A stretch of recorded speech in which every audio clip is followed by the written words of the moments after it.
Gladiatorial games, they are first put on as part of aristocratic funerals. If you're a big aristocrat, you want the voters to come, because, probably his son's going to be running for office and his grandson, and not everyone is there for the speeches. So how do you get them into a whole Colosseum? What do you do? You have some gladiatorial games, and it's great, because people will come for that. This is Dr. Michael Taylor. He's a Roman historian, and today he's going to explain how the Roman gladiator games were actually like the WWE of ancient times. Thumbs up, thumbs down. There is a WWE element to gladiatorial combat. The gladiators don't always die. He explains how Christianity spread through Rome like wildfire. Sorry, that's too soon. Diocletian decides that Christianity is an existential threat. It's clear at this point that Christians are kind of coming out of the woodworks. And lastly, he explains who really built the Colosseum. Was it aliens? Jews built the Colosseum. Yes. My Jewish friends are gonna love this. So, if the Roman Empire is your Roman Empire, then this is the episode for you. So get cozy in the tent, come hang out, and welcome to camp.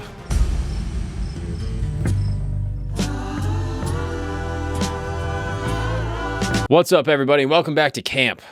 Today, we have a very, very exciting conversation teed up. I have a brilliant man sitting in front of me, originally from California, and somehow was duped into going to upstate New York to pursue, telling the youth of America about the brilliance of the Roman Empire. Dr. Taylor, how are you? I'm good. It's a great pleasure to be here. Thank you so much.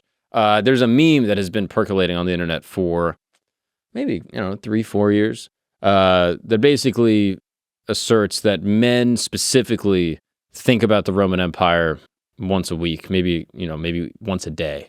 Have you heard this meme? I've seen the meme. I'm privileged to live the meme. Absolutely. You are the embodiment, the manifestation, the meme become flesh. And as you sit before me, you are just a encyclopedia of Roman empiric knowledge. But I'm also, I would say, maybe an offshoot of the meme. I feel like I do consider the Roman Empire frequently. I think about the fall of the Roman Empire. I think about the Colosseum. I think about Pompeii. I think about how the Roman Empire created, much of like the current, global structure as we see it today, whether geopolitically or culturally. I think that the remnants of Rome still persist into, modern times in 2025. And it's just a fascinating thing. I mean, the crucifixion of Christ, certainly I don't think can be underestimated in terms of global importance. There's so many things about the Roman Empire that I find fascinating. And that's why I'm excited to chat with you today. Let's get into all of it, shall we? Absolutely. So just to begin, could you give me just like a general timeline when people say ancient Rome or Roman Empire, what are they talking about? All right. It's a long timeline. Rome canonically believes that the city was founded in 753 BC. Whether or not that date is the actual date, it does seem that there is a community living, amongst the hills of Rome at that time in the 8th century. By a large-breasted wolf, right? That was, as the story goes. Supposedly. I would say I'm pretty skeptical about the historicity of, Romulus and Remus. It's quite likely that Rome becomes actually much more of a clear city a little later. It really sort of takes off in the 6th century BC. And Rome initially is ruled by kings, supposedly there's canonically 7 of them, starting with Romulus. And then supposedly in 509 BC, the Romans overthrow their last king, Tarquin the Proud, and set up a republic. And so 509 BC begins the Republican period, in which Rome is, it's a sort of democracy in that it's governed by elected magistrates who are elected by popular voting assemblies. Once you are elected to a certain level of magisterial office, because there's a whole kind of hierarchy of magistries, you get lifetime membership in the Senate. So the Senate is part of this structure. But nonetheless, it's a republic with elected magistrates, a Senate, and then voting assemblies that kind of produce these magistrates. And that is the Republic is the period when Rome acquires its first control over Italy. So they're conquering the Etruscans and the Samnites, and establishing a hegemony in Italy.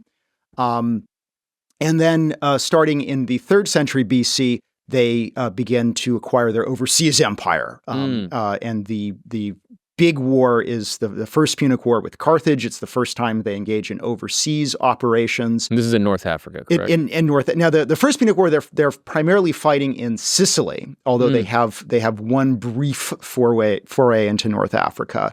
And then in the Second Punic War, the last battle of the Second Punic War, that's the war with Hannibal, is in 202 BC in Zama, deep in North Africa.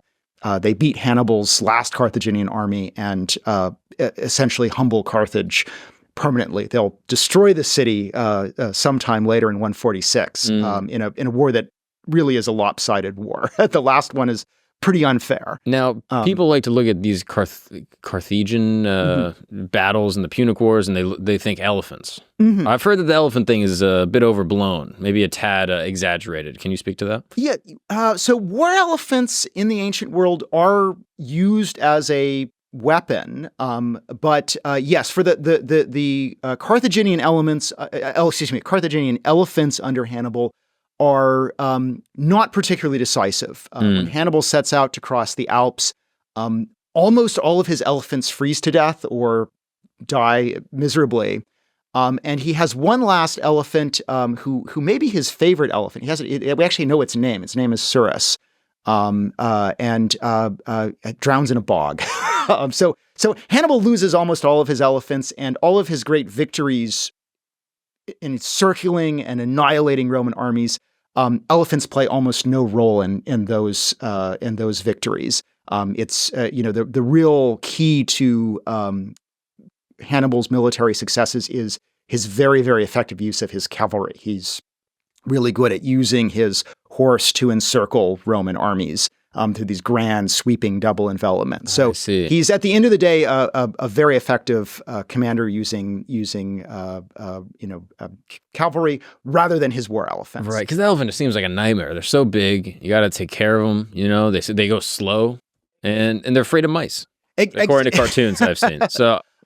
The Romans, the first time the Romans encounter elephants is in the 270s when a different king invades, a guy named Pyrrhus of Epirus. This is where we get the term Pyrrhic victory. Right. And he invades Italy, and he brings war elephants, which are at this point a really new thing in the Mediterranean. They've only recently encountered them through Alexander's contacts with India.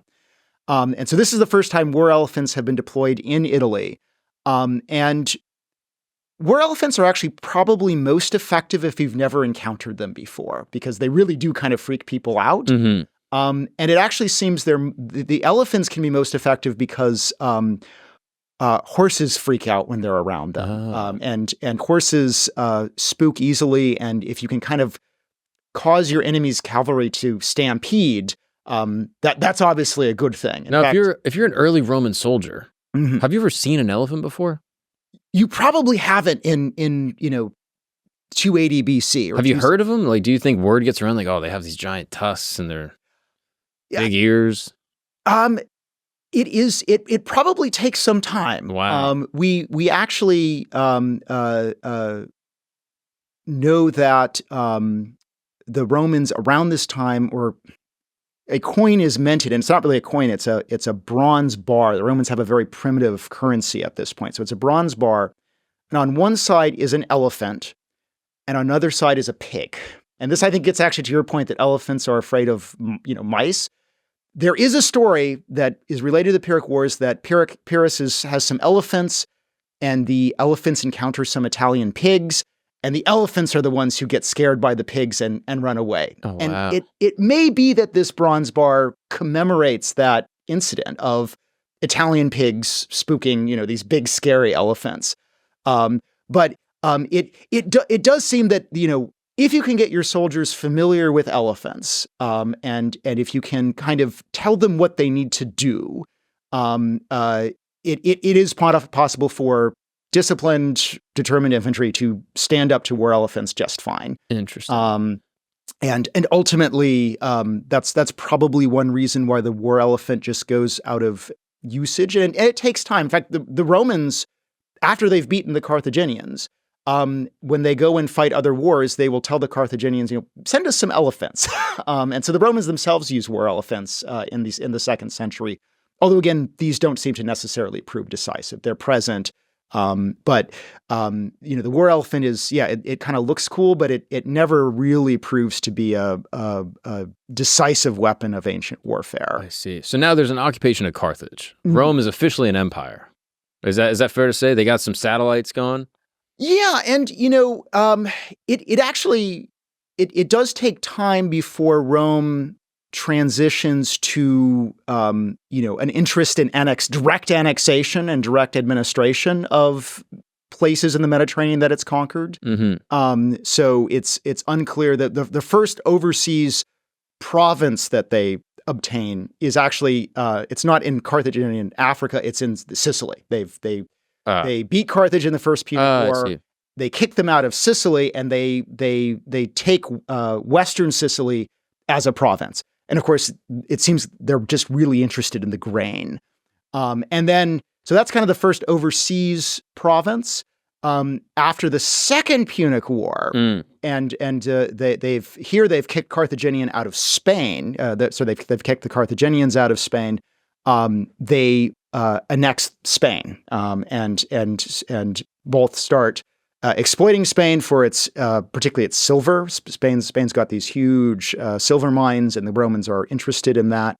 And of course, they also then engage in ongoing warfare against the peoples of the Iberian interior. So, in many ways, sort of, you could argue that it is Spain that kind of makes Rome a genuine territorial empire interested in permanent occupation and exploitation in the early 2nd century BC. But the Romans are actually slow to annex places. They're kind of notorious for they'll defeat an opponent and they'll say, all right, you guys behave.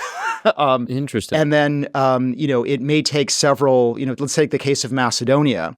They beat the Macedonians in the Second Macedonian War, and they say, okay, you guys behave. Then they fight the Macedonians again in the Third Macedonian War, seemingly alarmed by a resurgence of Macedonian power.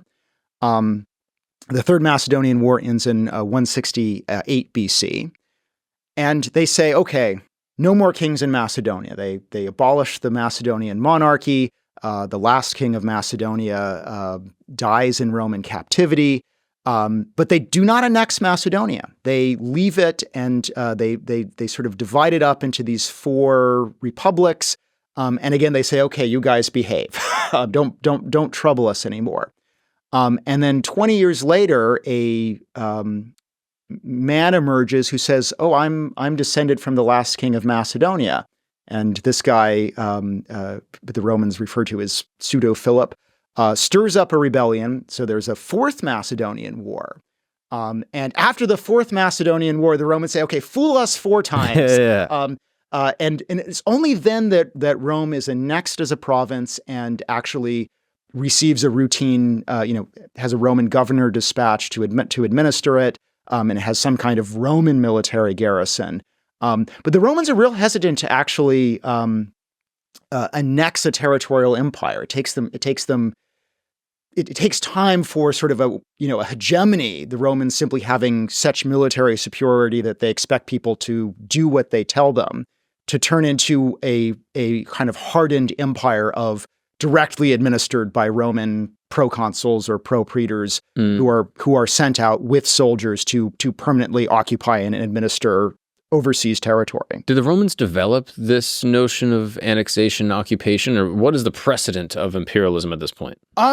So obviously the idea of ruling foreign peoples goes all the way back to the beginning. Tales all the time.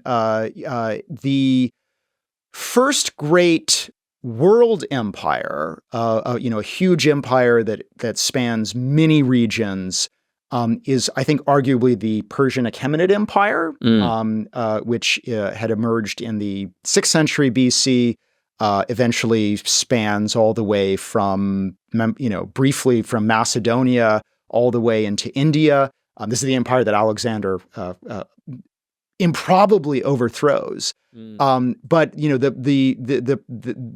we see sort of many of the same things: direct territorial administration and extraction, and the use of this huge empire to sort of enrich an imperial elite.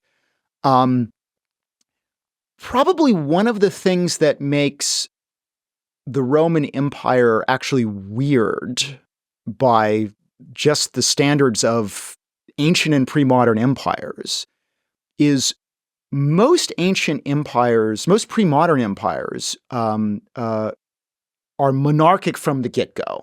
So this is the case with the Persians, where a Iranian warlord Cyrus the Great manages to put together a sort of expanding empire in the Near East. It's the case with Chinese dynasties, where usually either a regional king or regional warlord manages to beat his rivals and establish a broader dynasty.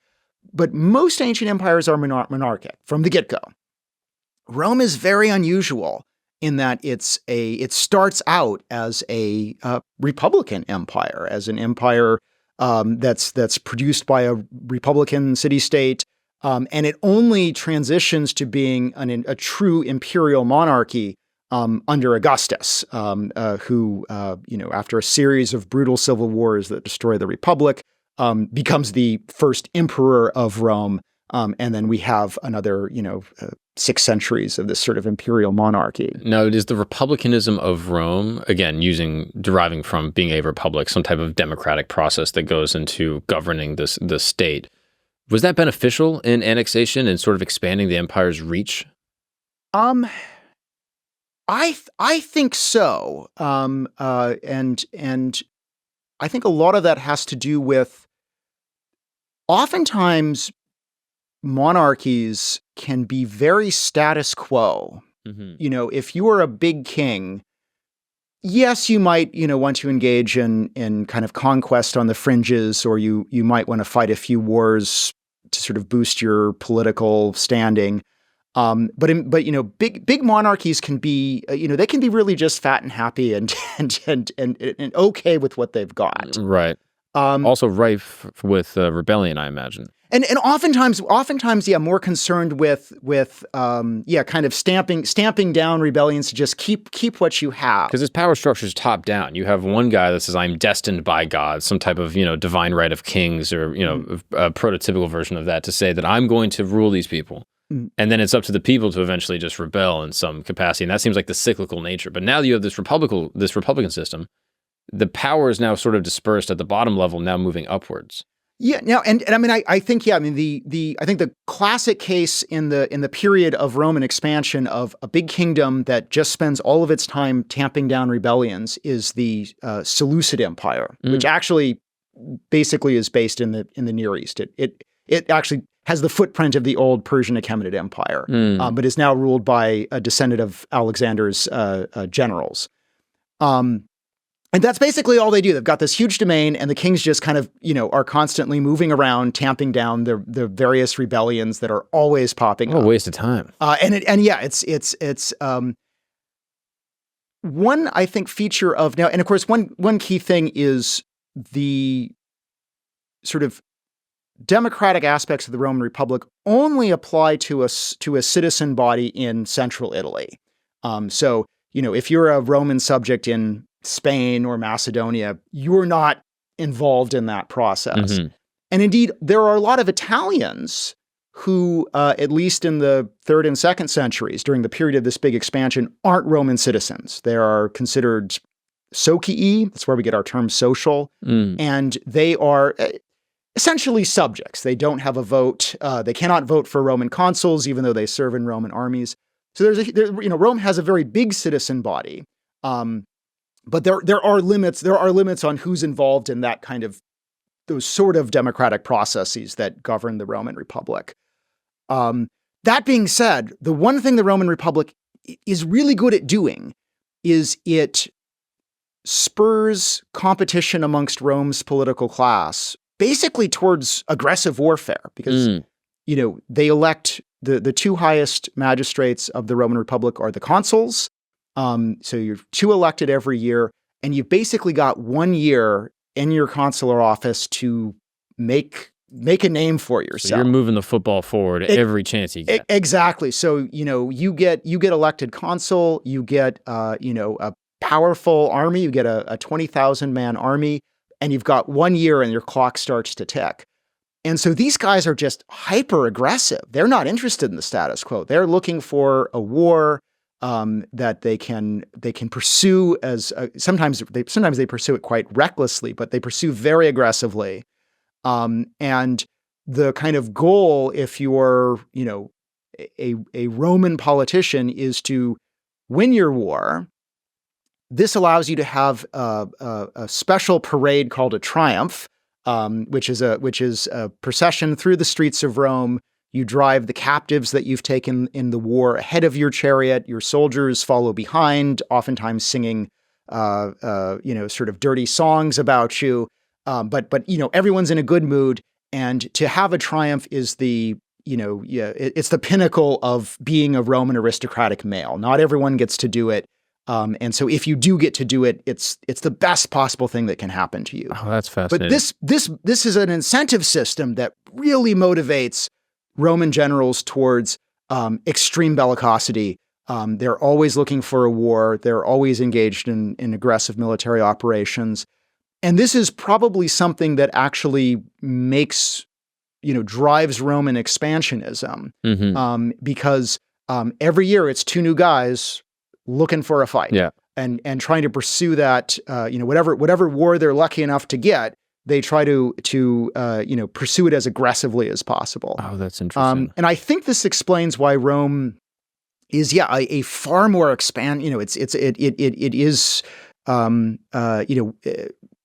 that's going to power Roman imperialism in a different way than an empire that is governed by a monarchic figure. One of the interesting things is when Rome becomes a monarchy under Augustus and his successors, expansion grinds to a halt. The Roman emperors only engage in a little bit of expansion on the fringes. But now they're thinking long term. They're thinking long term. They've already got a huge empire. They're thinking about the balance of troops and how am I going to pay these guys. And it's kind of easier just to say like, well, let's just chill. Exactly.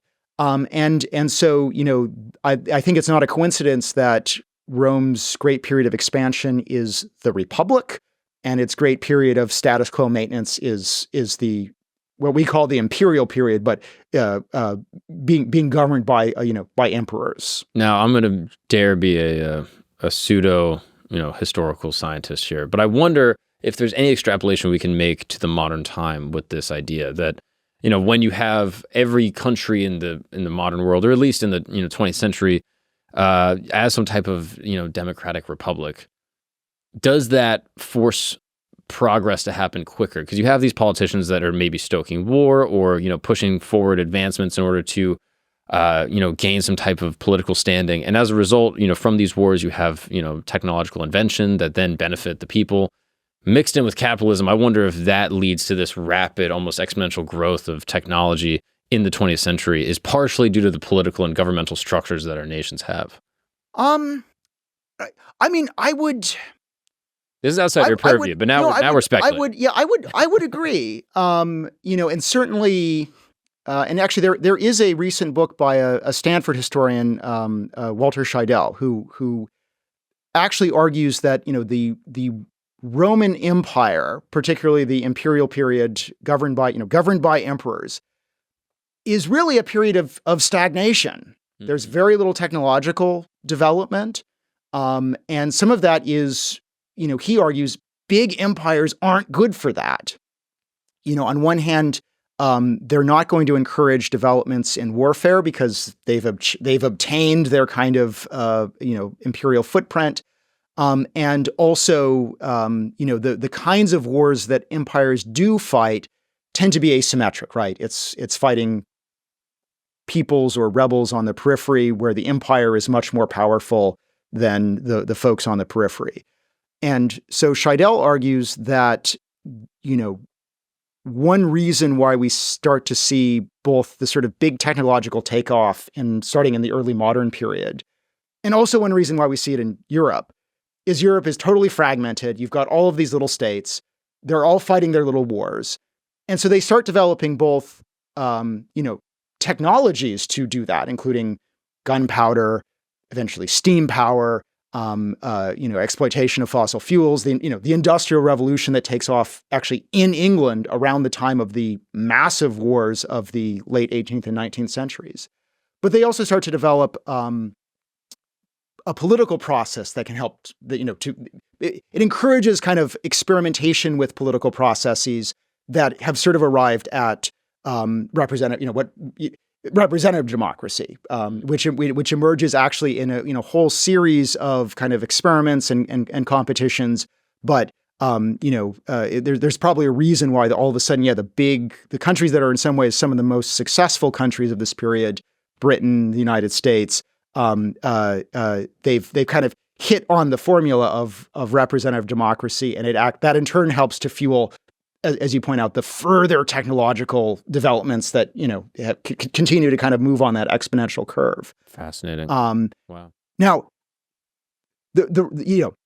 on one hand, the Romans just aren't there, and of course, it remains a great question of why even during this period don't we see more kind of technological process or progress. Some of it's just it's hard to get a technological liftoff. There is a little bit of just luck and serendipity involved in that. That makes sense. What's up, guys? Let's take a break really quick because you're nostalgic. You remember in your childhood sitting down watching cartoons, having a big old bowl of cereal. I tried doing that now as a 28-year-old father. Okay, I sat down with my little baby. I bought cereal from the store. I sat down and I looked at the box. Immediately was like, this is the craziest thing ever. It's so sugary. I tried taking 6 bites. I felt nauseous afterwards. I mean, it's insane that I used to be able to eat this stuff as a kid. And then I found out about this company called Magic Spoon.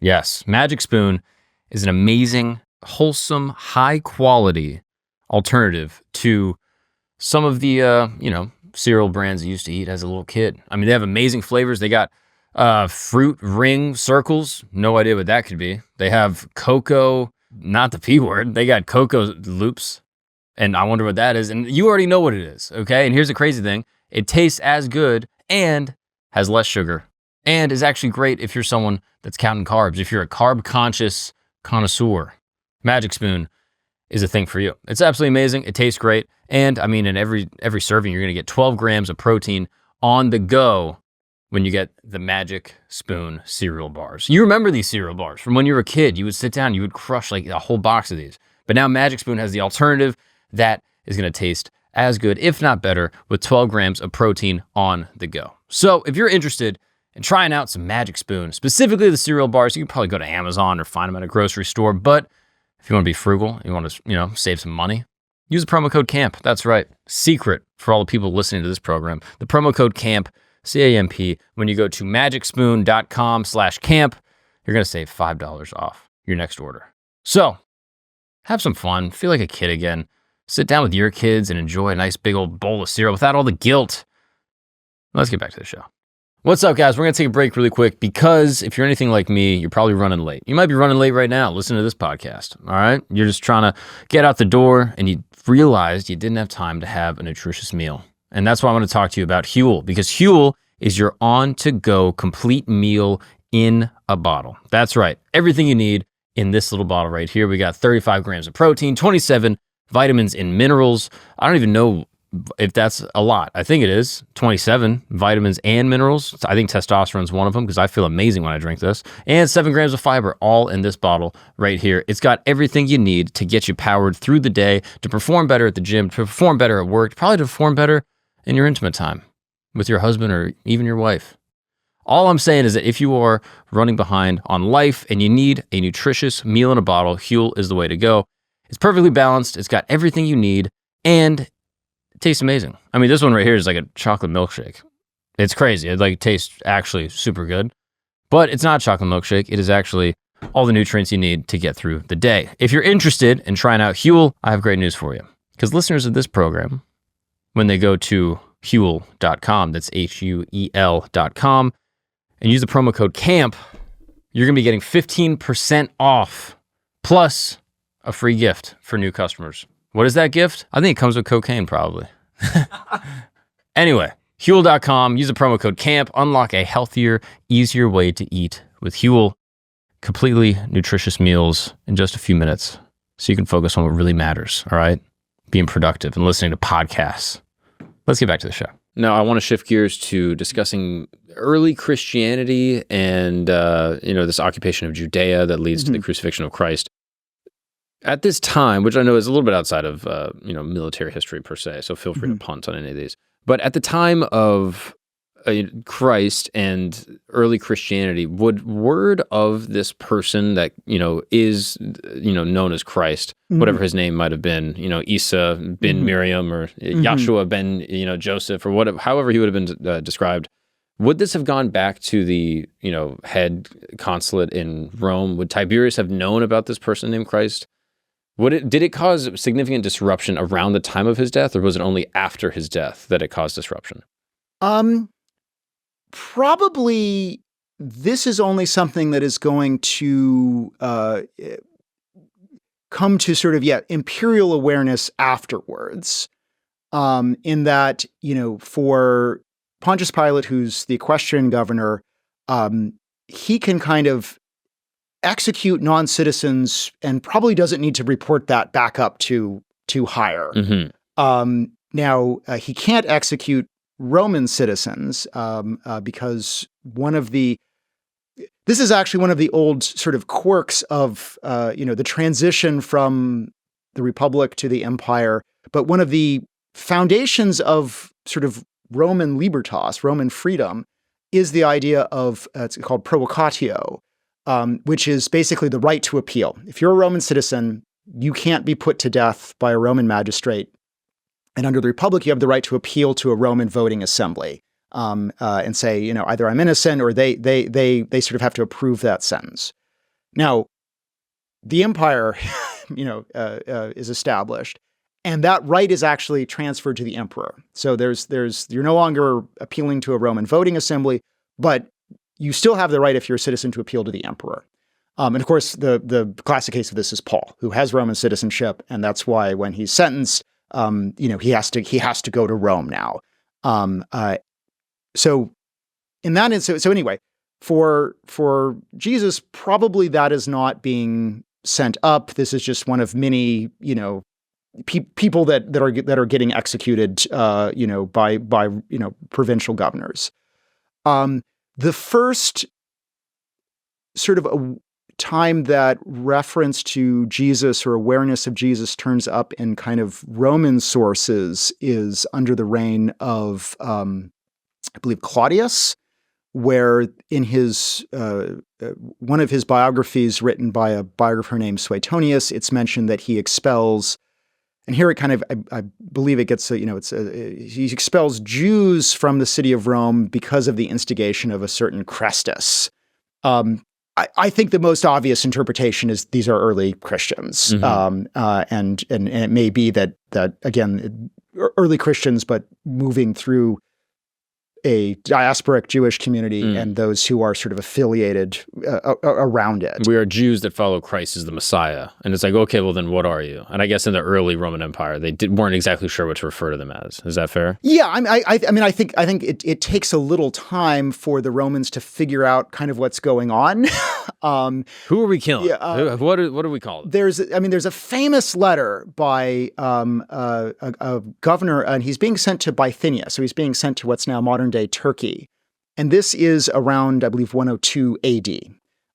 And his name's Pliny, and Pliny's governing Bithynia, and he writes to the Emperor Trajan and says, I've got a problem.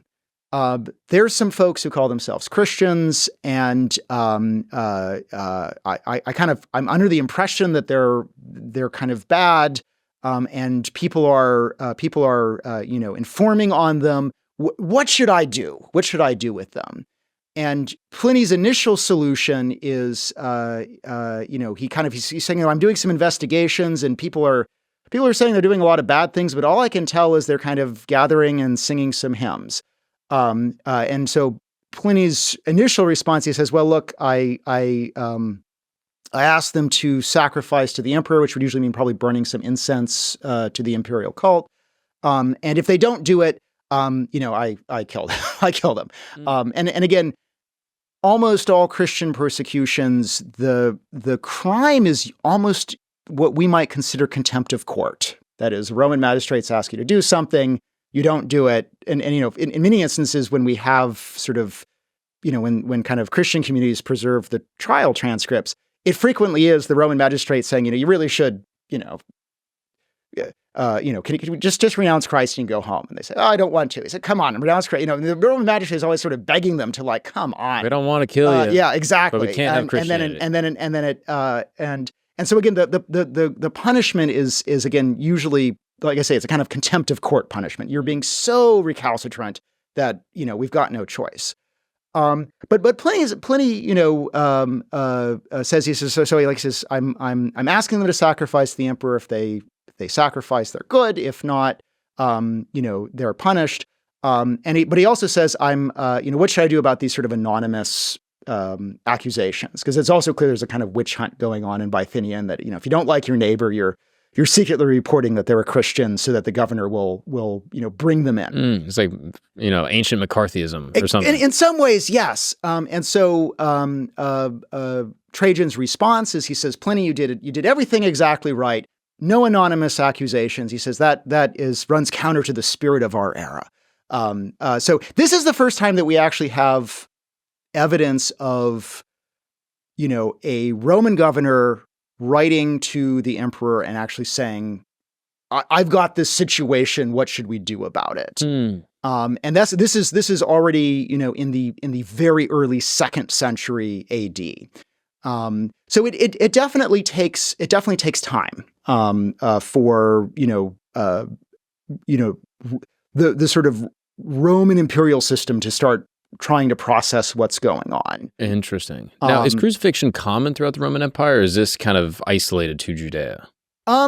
So crucifixion, so far as we can tell, is actually one of the things we get from Carthage. The first report of this being used as a punishment actually comes from Carthaginian practice. And the Carthaginians actually have this quirky little thing where if generals perform poorly, they can be crucified as a punishment, sometimes by their own troops. So we actually have instances where, Carthaginian general makes a decision, troops don't like it, and they crucify him. But this is the first reference we have to crucifixion as a punishment. It seems to be Carthaginian. And of course, there's always debate: are there Near Eastern antecedents, in the sense of, we do know that it is common in ancient Near Eastern practice to display bodies on poles, or display the corpses of people accused of treason, put them on a pole, put a head on a stick. This seems like it goes back to every culture. Exactly, except but the whole the whole body. So at some point, someone's had some clever person or sadistic person has had the idea of, well, what if instead of just putting the body on the pole, what if we put the person on the pole until they die? Oh, wow. And so anyway, this seems to start off with Carthage, and the Romans pick it up from Carthage, and seemingly as a punishment that is used for lower class persons. So it's a punishment for particularly, it seems, slaves. The Roman kind of native mode of execution is the use of the fasces, the bundle of sticks surrounded by an axe, which is is a symbol that has a very, very long, obvious afterlife. But the fasces are actually a tool of punishment. The idea is you break open the fasces, you take the rods that surround the axe, and you beat the victim with them, and then you take the axe and decapitate them. Oh, wow. And so the fasces are how a Roman magistrate inflicts punishment. So it seems that but typically punishment on, in some ways, kind of free persons seems the Romans pick up crucifixion as a way of punishing slaves or sufficiently lower class persons that it's sort of a lower, it's obviously more excruciating. It's more excruciating. It's more disrespectful to the person, and furthermore, it also probably quells rebellion. Yeah, and of course, then they're there on display. So it seems that it's just this odd little Carthaginian practice that the Romans pick up, and then that's why it's being deployed. And we hear of Roman crucifixion outside of Judea. I mean, we hear of it being used in Sicily in the 70s BC. So it has kind of become a Roman kind of way of punitive practice in the provinces. Now, why is early Christianity such a threat to the Roman power structure? Like, why is there so much persecution of early Christians? Well, on one hand, I think it's fair to say that a lot of the early persecution is really sporadic, in that there doesn't seem to be any really imperial, grand imperial decree plan until the 4th century. That is, but I guess arguably in the 3rd century AD, maybe our first kind of imperial persecution, the Decian persecution. But it's so small and disparate that you're not going to get a grand decree from the Romans. Yeah. So until the 3rd century AD. There's not that many Christians, and it seems that when there are persecutions, they are basically done at the initiative of the local governor. So Pliny would be our kind of example. Governor says, "I've got this situation. What should I do?" The emperor isn't aware and says, "Yeah, that sounds good. You do you." Mm-hmm. And so it seems that we do have these sort of sporadic persecutions, some of which we hear about. There's a big one in Lyon. Ancient Lugdunum in the reign of Marcus Aurelius. There's one there's some in Carthage in the around 200 AD. But again, they tend to be very localized, and they seem to sort of flare up. Again, it does seem to be kind of like there's this sort of witch hunt thing, and then they flare down. And in some ways, some historians of early Christianity have kind of noted that it may almost be a kind of Goldilocks situation for early Christian communities, in that the persecutions, clearly are mobilized as a source of social solidarity. We know that they're keeping, records of martyrs. This is used to inspire, and actually as a recruitment tool. And at the same time, the persecutions aren't sufficient to actually break these communities. So that's really the case up to the early 4th century. And what happens then? So there's the really one serious persecution is the so-called Great Persecution. Fitting. This is good name. Fitting, very creative. And this is under Diocletian. So this is a period where the Roman Empire it's under a lot of strain. It's recovering from decades of civil war. And Diocletian, he's a military emperor, and he eventually sets up this sort of innovative system where he's the senior emperor amongst a series of, amongst 4 emperors. It's the Tetrarchy.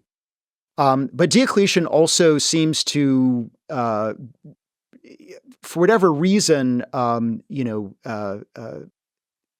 think that Christianity is actually a more existential threat. And it's not entirely clear, although it's, one possibility is he himself is spooked because he's sort of just put the empire back together after all these civil wars. And then there's a incident where Christians in his army refuse to sacrifice. And it's clear at this point that Christians are kind of coming out of the woodworks, that there's some holding important positions. At this point, we know of bishops and intellectuals who are publicly operating in cities. But for whatever reason, Diocletian decides that Christianity is an existential threat to a tenuously restored Roman Empire, and orders a systematic persecution. And this is a top-down persecution. Whereby the emperor is sending out missives saying, here's what we need to do. And this includes destroying church buildings, destroying scriptures, denying, kicking Christians out of the bureaucracy, imperial bureaucracy, or from holding imperial office. Because the Council of Nicaea had already occurred by this time. Is that true? We're not quite this. So this is happening in I think it starts in 303. Okay. And so we're just before Constantine. And in some ways this is sort of the the kind of surprise of all of this is the closest Christianity gets to being hit with a massive coordinated imperial persecution. This really does impact Christian communities because in fact the biggest impact you see is going to be in North Africa, because there are some bishops who are seen as yielding to the persecution, and basically this leads to two churches in North Africa. One church basically says, and these are the Donatists. They're eventually considered heretics, but the Donatists say, all those other bishops, they bent a knee to the persecutors, and therefore we're the true church in North Africa. Mm-hmm. And this schism persists into the 5th century. It's something that St. Augustine is still dealing with, the fact that there's Donatists and Catholics, and all of this bad blood kind of goes back to who behaved well or didn't behave well under the pressure of this imperial persecution. Interesting. So really Christianity is not an affront to the religious structure of Rome at the time. It's an affront to the governmental structure, that you have these people taking positions of power that are, I guess, working at the behest of, the religious power, or to God or Christ himself, and not to the Roman emperor. And so therefore it's like, all right, we got to quell this cult that's coming up that's taking power. Is that true? Yeah, I think it's always, the funny thing about the persecutions is, the Roman Empire is a really religiously diverse place. Mm-hmm. I mean, the Romans are not interested in maintaining, really for the most part, any kind of imperial religious orthodoxy. So you have Roman mythology that's probably going around, like Mithras, like and some of it is, the Romans are themselves polytheists, and mm-hmm. with polytheists are always actually on the lookout for a new god. So if they encounter someone, if they go up and they're dealing with the Celts up in what's now France or Transalpine Gaul, and they say, Celts have this cool god, and she's a horse goddess named Epona, and well, hey, we can worship her too, and we can use that as an imperial tool. You guys can keep your little faith, and you guys can join our thing and give us resources. And exactly. And so, on one hand, we see, the cult of Mithras, which seems to also spread along. I mean, in fact, the Roman army does seem to actually be a conduit for new cults. The cult of Mithras is a very popular military cult. And generals are the ones that seem to be the most, I guess, into the idea of Mithras from what I've read. It's like typically like soldiers that are kind of doing this sort of initiation ritual into the Mithric cult. Is that true? Yes. No. Yeah. It seems that it's popular amongst the army, and it may be a kind of way that you sort of integrate yourself into the broader military network of the army. You get initiated into the cult, and you now have those connections as you move, to different units or different bases, but you're part of this cult of Mithras. Same with, there's a cult of Isis, who's an Egyptian goddess that's very popular. There's a cult of Jupiter Dulcinea, who's syncretized with Jupiter, but is a Syrian god that becomes very popular. So there's all kinds of syncretism going on. And it's the military that's bringing these things back to Rome, because they're the ones that are going out and interacting with these people that have these different gods. And also just, they're really mobile. Right. They move around. Interesting. Merchants also seem to be a source. Isis seems to be popular amongst the merchant community, but for this, they're like soldiers. They're going about, they encounter a lot of different peoples, and it's actually kind of nice to have, you can both encounter this new god or goddess, but also it's nice to have that kind of as a as a kind of business card. I too am part of the cult of Isis. Oh, we can do business together and not be afraid of you ripping me off. Exactly. Interesting. So the Roman Empire is very religiously diverse, and there's only a couple of the only other examples of the Roman state tampering down really on religious belief is probably attempts to end human sacrifice. That's the one thing that the Romans don't like is human sacrifice. So, well, if other people do it, if they do it, it's kind of that's true. The Romans have in the Republic on a handful of occasions. I think the last one is 115 BC. Bury people alive in the forum to deal with kind of military disaster. But I think that's the I think 115 is the last attested example. But the Romans do go after the Druids in the early imperial period, seemingly because the Druids do human sacrifice. That seems to be the thing they don't like. And there is some reports, although these actual reports come from Christian authors, that the Romans have also gone after priests in North Africa who are practicing child sacrifice. Another Carthaginian, another little Carthaginian quirk. So we do hear of, the Romans don't like human sacrifice, and they are willing to use imperial power to tamp that down. But yeah, the reason Christianity's seems to unnerve, at least at first, some Roman officials on the ground, and then by the time of Diocletian, you mobilize the imperial apparatus against Christian communities.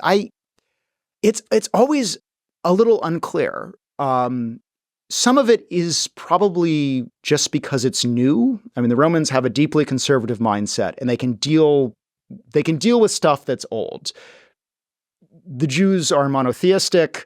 They don't engage in sacrifice to the emperor. And of course, to be monotheistic is actually to be the original atheist, right? Because, if you live in a world with hundreds of gods, if you're down to one god, you might as well be at zero. Right, you're one away from zero. So the term atheist, atheoi, is actually first deployed against Jews and Christians. Like, these guys don't have gods. They're not like us, where we have lots of gods. But at the same time, the Jews have been around for a long time. They're established, and so the Roman emperors, while there are these Jewish wars, Roman emperors are also okay with Jews not sacrificing to the emperor, but saying, well, we'll in our synagogue, we'll give prayers to the emperor's health. And this is a sort of compromise that works for a lot of Jewish communities. Because the emperor is seen as a god. Yeah, so it's complicated, but basically, yes. Okay. The imperial cult is something that emerges very early on in with the establishment of this imperial monarchy.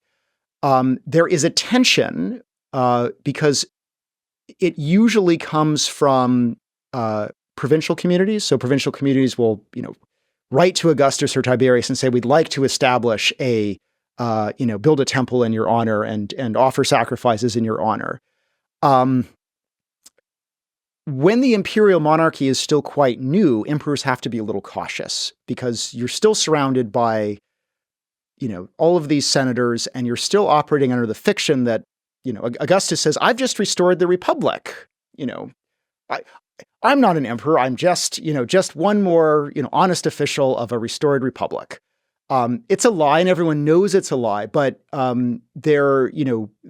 if early emperors act too haughty, they're at risk because senators like this kind of fiction that the emperor is just the first amongst equals. And so that's hard to pair with the emperor being a god. I see. And so they kind of have their cake and eat it too.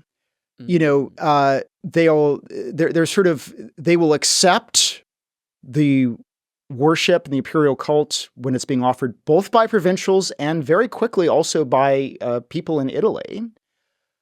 But they also, at least in their immediate circle, they also, they kind of wink and nod. They say, they play both sides. They play both sides. I mean, famously, supposedly, Vespasian, who's sort of remembered as another kind of solid, down to earth emperor. Supposedly he's dying, and he says, I think I'm becoming a god. And of course, he's then deified.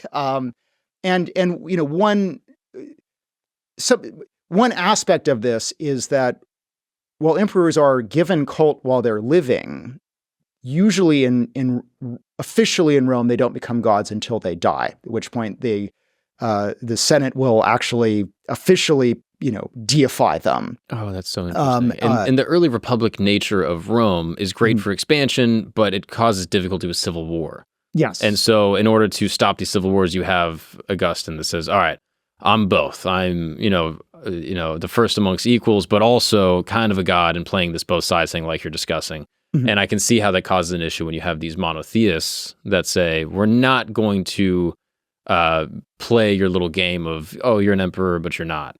Or you're a god, but you're not. And clearly is the constant tension of the Christians don't sacrifice to the imperial cult. And again,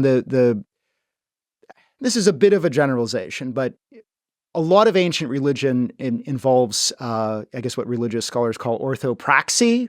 We don't really care what you believe inside. If you think the emperor is just a mortal man, and he's, probably got indigestion and venereal disease, and he's probably a jerk too, and his kids probably hate him, you can think that in your head, and all you have to do is go burn a little incense on the altar, and you're fine. Now, obviously, the kind of, religions of the book, and this also, obviously, both Judaism and Christianity have substantial amounts of orthopraxy involved, but we start to get the idea of kind of orthodoxy. It doesn't matter as much what you do, but it really matters what you believe. So that's where all of a sudden, you get this tension of the Romans, Roman officials saying like, well, we don't really care what you think, but you just got to do the thing. And you have Christians saying, well, I won't sacrifice to the emperor. And of course, that's where you get basically these contempt of court cases, where it's like, we didn't even care what you think. We didn't care what you read. We just care that you didn't do the one thing, I, a Roman magistrate, told you to do. And so that's where you get that tension in these, again, in these oftentimes quite sporadic persecutions, because after a while, just, why bother? And so these, they tend to flare up and then flare down again pretty quickly. And of course, by the middle of the 3rd century AD, in some ways, it's almost surprising. A lot of Christians are out in the open. Everyone knows who the bishop of a city is. There are Christian intellectuals openly writing and circulating materials, some of which we now start to have, eventually Tertullian and others. So, I think it's actually a sign of how sporadic and infrequent that this is now kind of possible. I mean, that by the sort of late 3rd century, Christian, yes, it's technically legal, but Christians are operating quite openly, and which is, I think, one reason why actually the Great Persecution is so dangerous, because everyone knows who these guys are now. They know where the church is. They know who the bishop is, and that's why it's such a threat. It is one of the great just sort of shifts in that the Great Persecution fails pretty quickly. Diocletian seems to lose interest, but a new civil war breaks out after Diocletian's retirement, and the winner of that civil war happens to be Constantine. And Constantine believes that he has been given a sign from the Christian God that's helped him to win his great battle at the Milvian Bridge, and is all of a sudden ready to make Christianity an imperial religion, really, in some ways, the imperial religion. Totally unexpected if you're, that this is going to happen in 312 if you're living in, say, 303. What's up, guys? We're going to take a break really quick because I want to help you make sports more fun. That's right. If you like watching sports, there's a way to make it 10 times more fun, and that is with Prize Picks. Prize Picks is the largest independently owned daily fantasy sports platform in North America. It's absolutely super fun and super easy to play. All you got to do is pick 2 to 6 player stats and hit more or less, and you can watch the winnings roll in. And to be honest with you, I'm pretty good. I've been winning some money, but I've lost more. I'll be honest. I'm bleeding money right now. I'm terrible at this game. I know nothing about sports. I'm awful. I always click more or less on the wrong things. So whatever I do the exact opposite of. Apparently, people are winning money on this. There's some people that are making, they turn $10 into $1,000 with just a few taps. Not me. Maybe you can figure it out. I don't know how to do it. So let's look at the picks from this week, shall we? All right, guys, let's make some picks. All right, today is Tuesday, the 21st of January, so you know what that means. There's a showdown happening in New York City. We got the Knicks playing the Nets. And as you know, I know everything about sports. I know all of these different people, and I know all of their personal lives and their history and all of their high school records, okay? So Mikal Bridges, I have a feeling he's going to go off. This is a revenge match, all right? So I'm going to say more on Mikal Bridges. Jalen Brunson, obviously the legend. I'm crushing more every single time. And Karl Anthony Towns, given the fact that he's coming off a little bit of an injury, I'm going to have to say less, unfortunately. I'm sorry, Carl. But those are my picks for the week. If you are interested in playing yourself, go to the App Store, download the Prize Picks app on your mobile device, use the promo code CAMP, C-A-M-P, and with your first $5 lineup, you will get $50 instantly deposited into your account that you are able to play with. That's right. I mean, here I am, giving the good people some funds to play with. So, you're welcome. Well, let's get back to the show. Hey guys, we're going to take a break really quick because as you know, life gets crazy and one person's negligence can result in another settlement. That's right. If you've ever been injured by the negligence of another, you deserve to be paid. And if you don't call a lawyer, you're probably leaving money on the table. And that's why if you are ever injured, you can check out Morgan & Morgan. That's right. Morgan & Morgan is America's largest personal injury law firm. They have over 100 offices nationwide and more than 1,000 lawyers with $20 billion recovered for over 500,000 clients. Morgan & Morgan has a proven track record of fighting to get you full and fair compensation. I'm telling you, submitting a claim is so easy. Like, there's a lot of things in life that are hard, okay?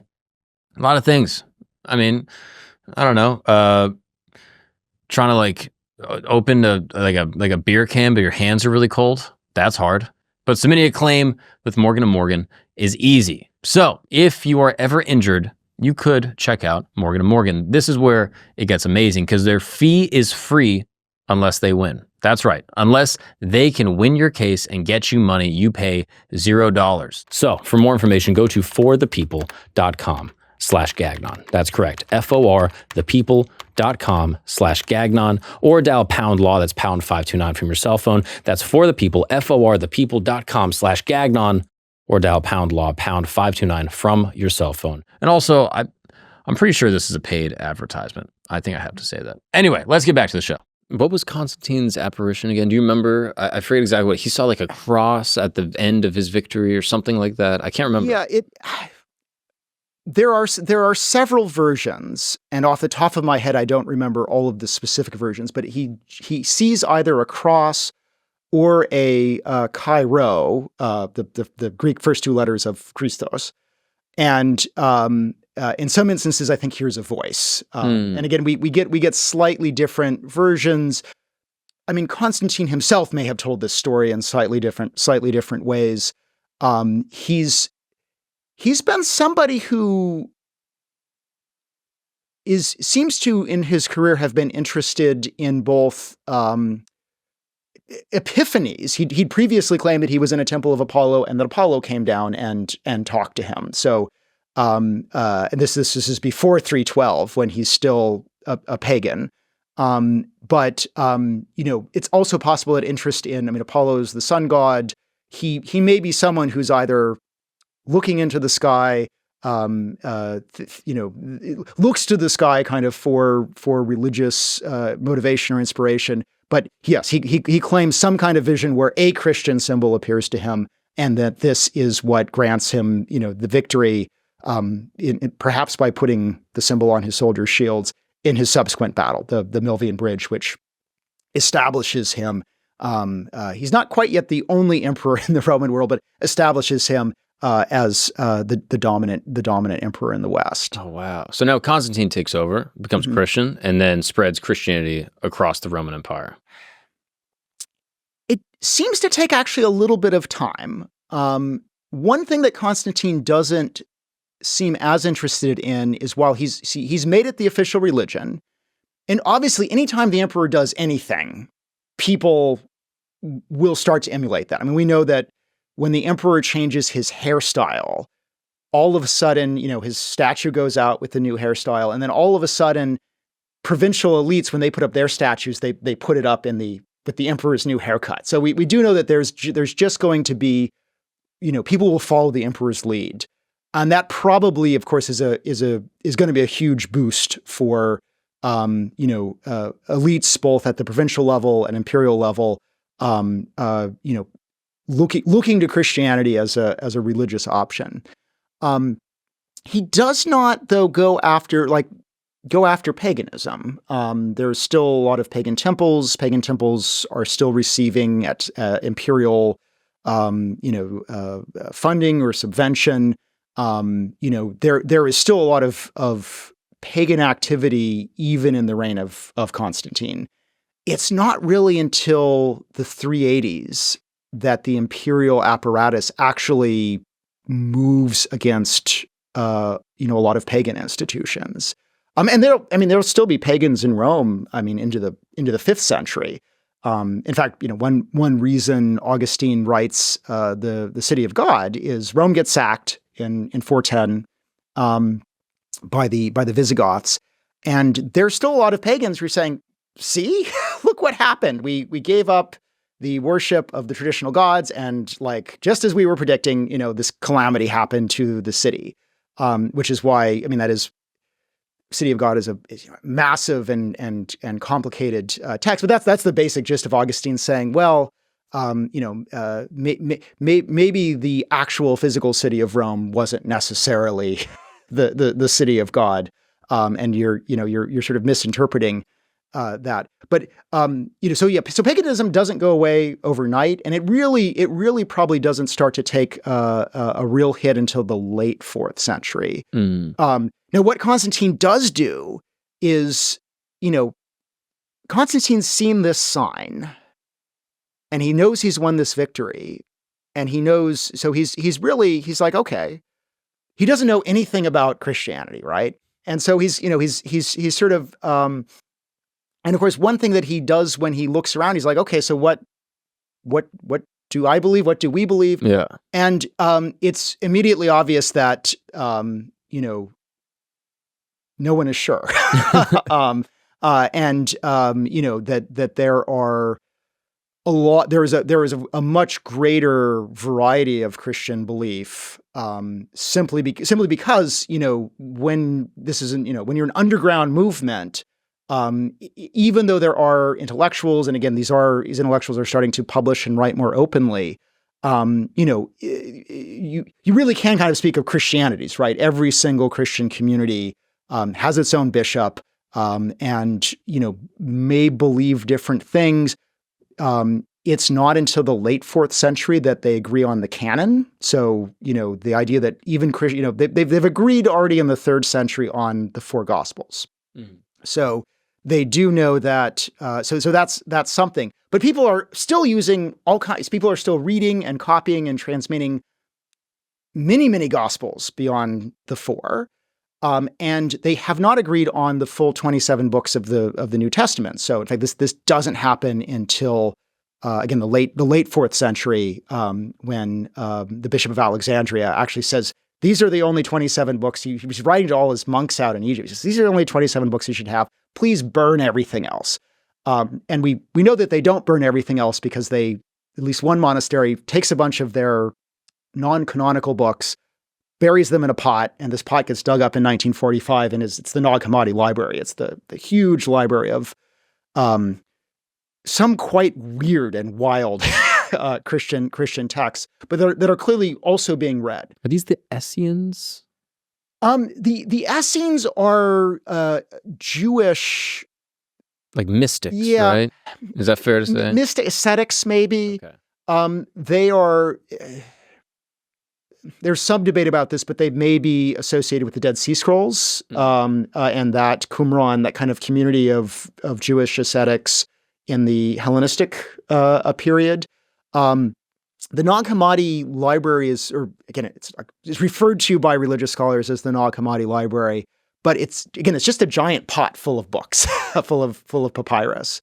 It is associated with it's found pretty close to the monastery of Pachomius, I believe. So one of the first big monasteries of monk, not just men living as monks, but monks living together as part of a disciplined community. So I think there's some speculation that these monks, they get the letter, they say, "Oh, shoot, we're not supposed to have that." But they're also kind of like, we're also a little fond of these, and so they bury them rather than burning them. But again, that's late. One thing that Constantine, one of the big controversies that Constantine's facing is basically a debate over Christology and the Trinity. That is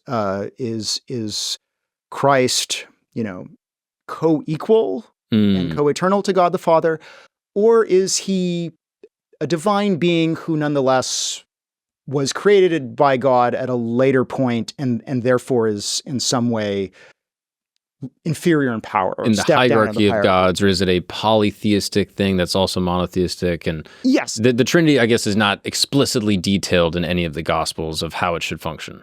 No, this is a later dispute. The Gospels don't deal with it. Paul has a very high Christology, but also doesn't specifically say what he thinks Jesus is, other than an extraordinarily powerful being. But again, doesn't quite go to like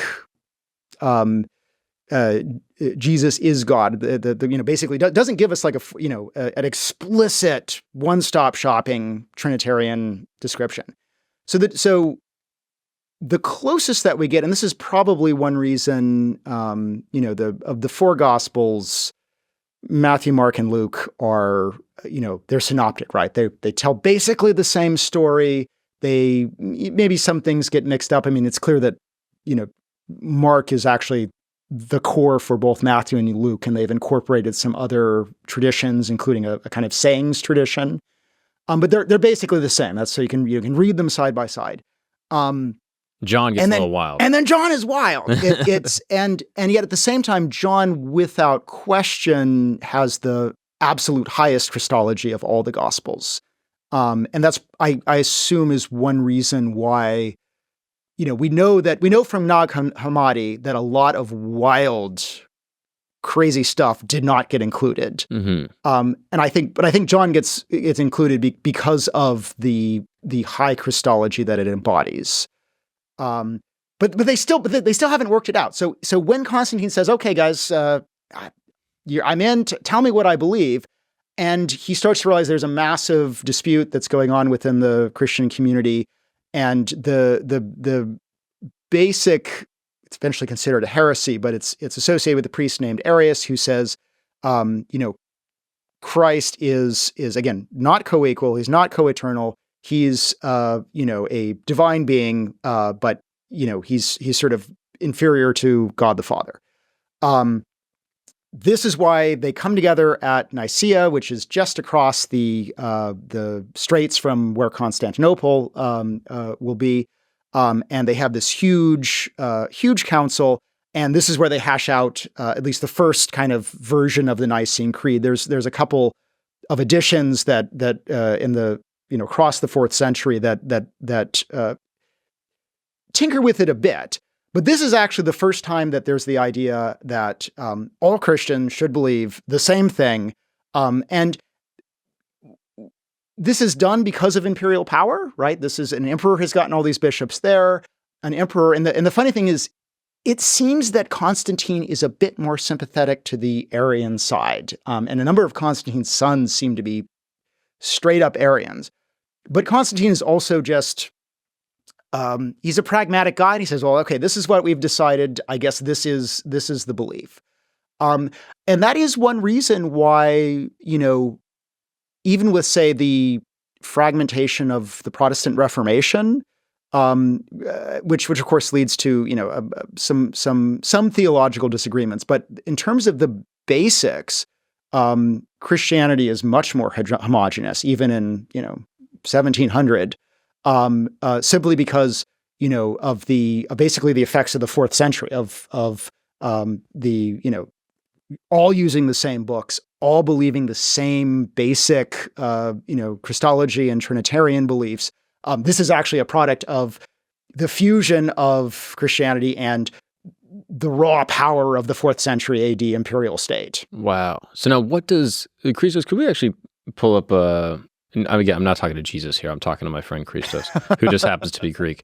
I wish I was talking to Jesus. I wish it was that easy. I could be like, hey, Christos, could we get a map of Constantine's empire at that time? I'm curious, I guess, what the expanse is. Because going all the way into Constantinople, I mean, he's in Turkey at this point, like modern-day Turkey. He's going all the way, like, this is a large spanning empire. Oh, yeah, and for a lot of this is already basically, if not directly administered, subject to Roman hegemony, by the late 2nd century BC. Mm-hmm.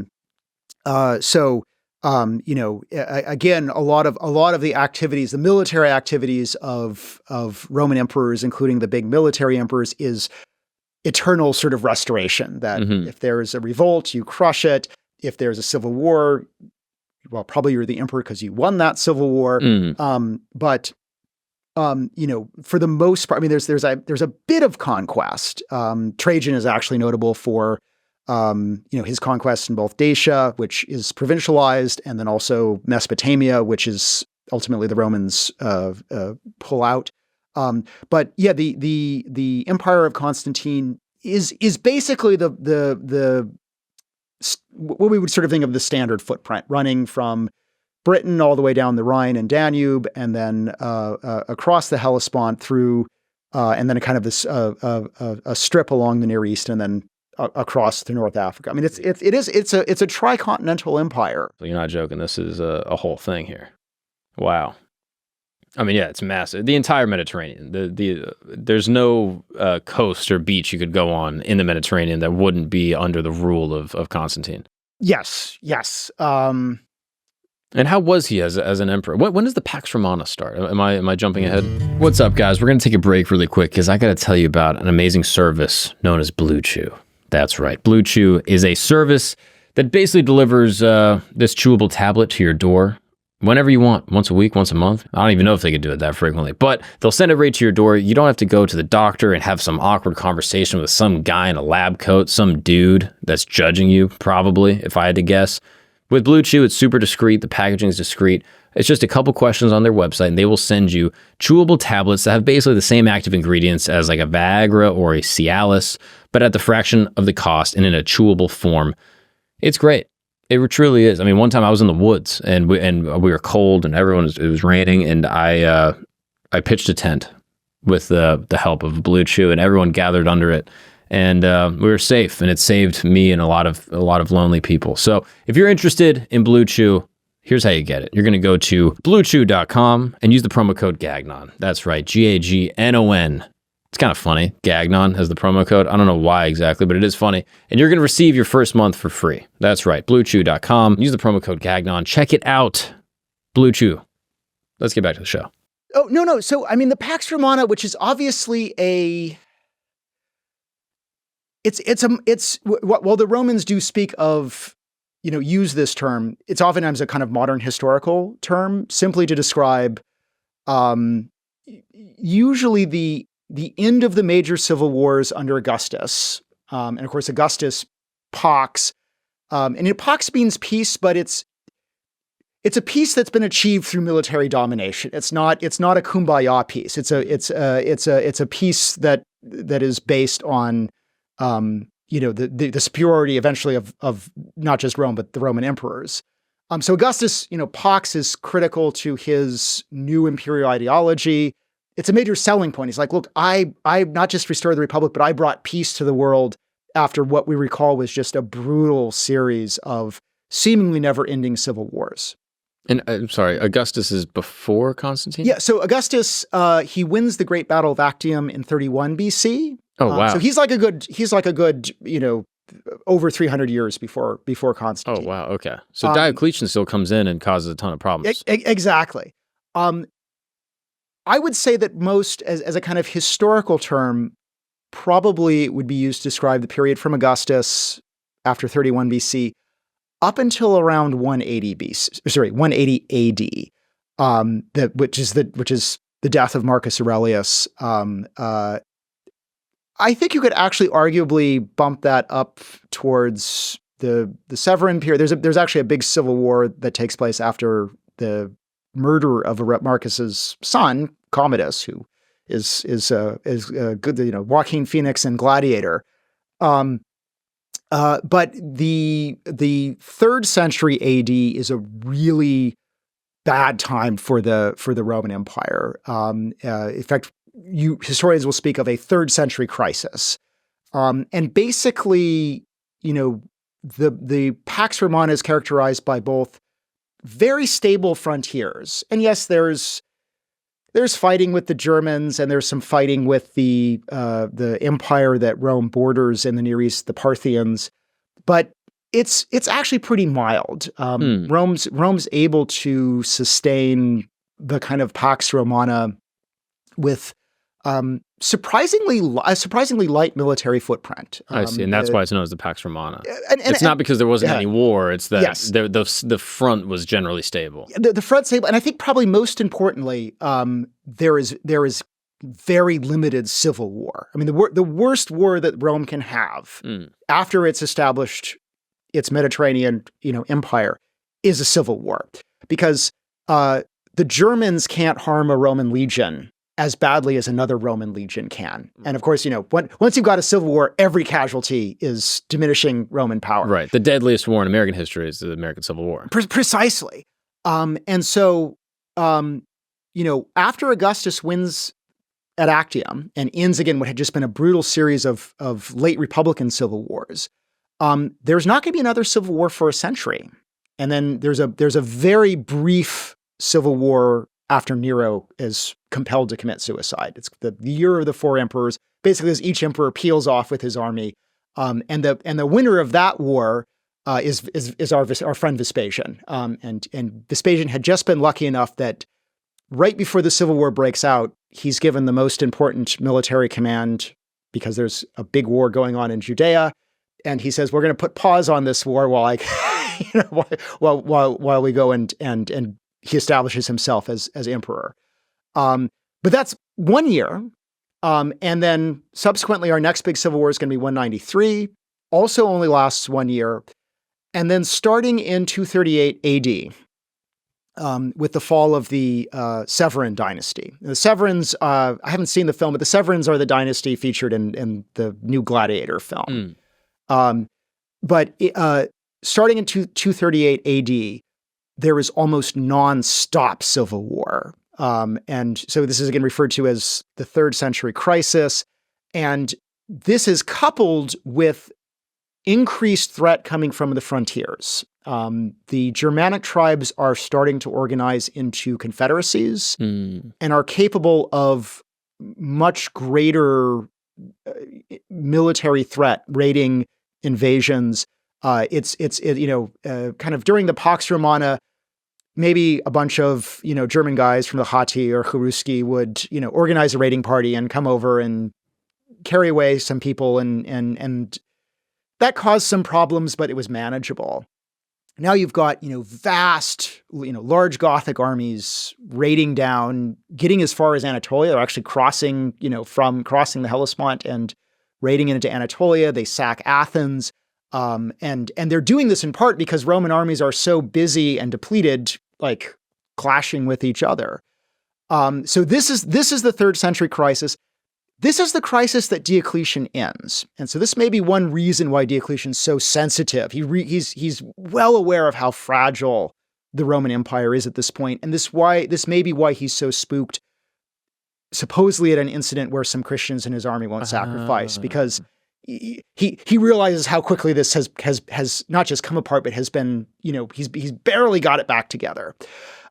So on one hand, generally the crisis of the 3rd century in our kind of grand narrative, historical narrative of the Roman Empire is seen as ending the Pax Romana.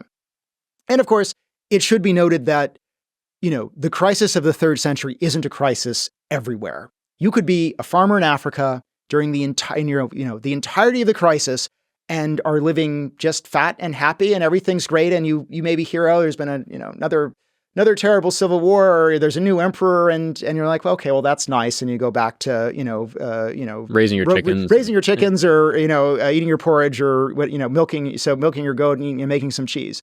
So it's not a crisis everywhere, but in terms of the stability of the empire, it is much, much weaker it's very fragile in the 3rd century AD. Now, Constantine, in some ways heralds a period of stability in the 4th century AD. So we talk about the late Roman Empire, and obviously we know that it's eventually the Western Empire is going to collapse in 476. But the 4th century, is a time of relative stability. The armies are, able to mostly hold the frontiers. There are some civil wars amongst Constantine's sons, but it manages to carry on. And then there is a new period of political instability and crisis, really starts breaking out in the late 4th century. But the 5th century is a pretty bad time. Right. Now, I want to get back to Constantine, but I'm curious, and we'd be remiss to not discuss this. When is the Colosseum built, and when are the gladiatorial games happening in Rome? So gladiatorial games seem to have their deep origins in probably Italic practice. The Romans claim that the Etruscans invented them, and the Etruscans are the people just to the north of Rome, kind of on the north bank of the Tiber.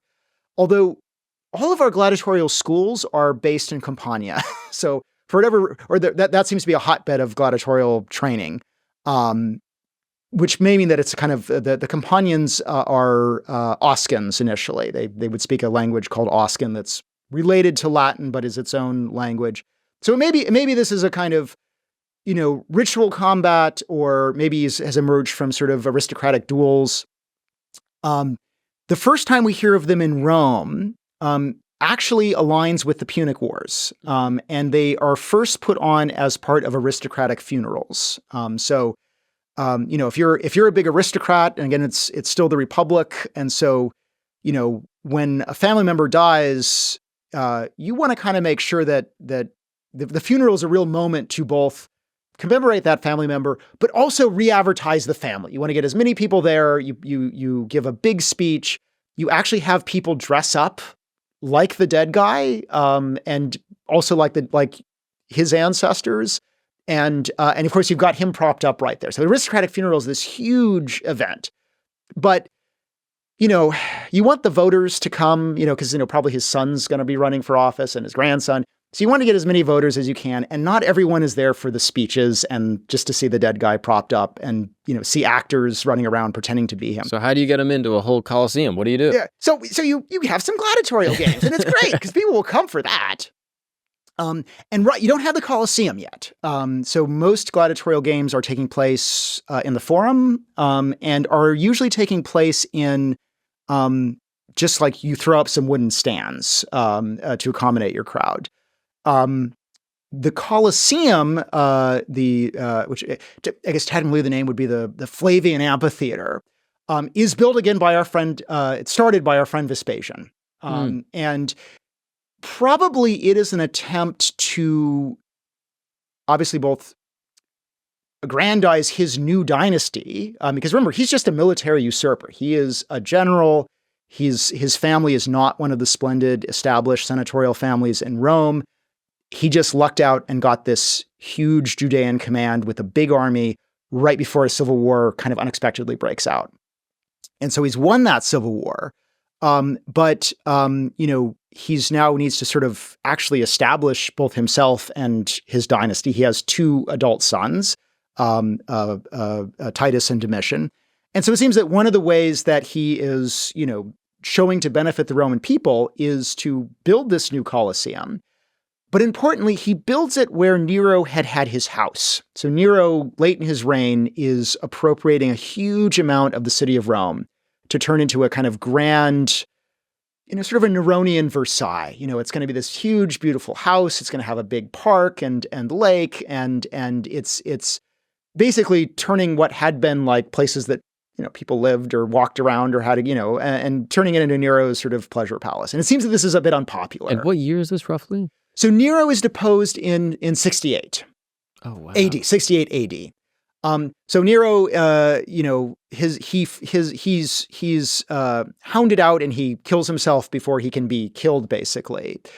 There's the civil war. Vespasian wins, but he comes back and he says, okay, I'm going to take where Nero had his house and I'm going to give it back to the Roman people. They deserve it.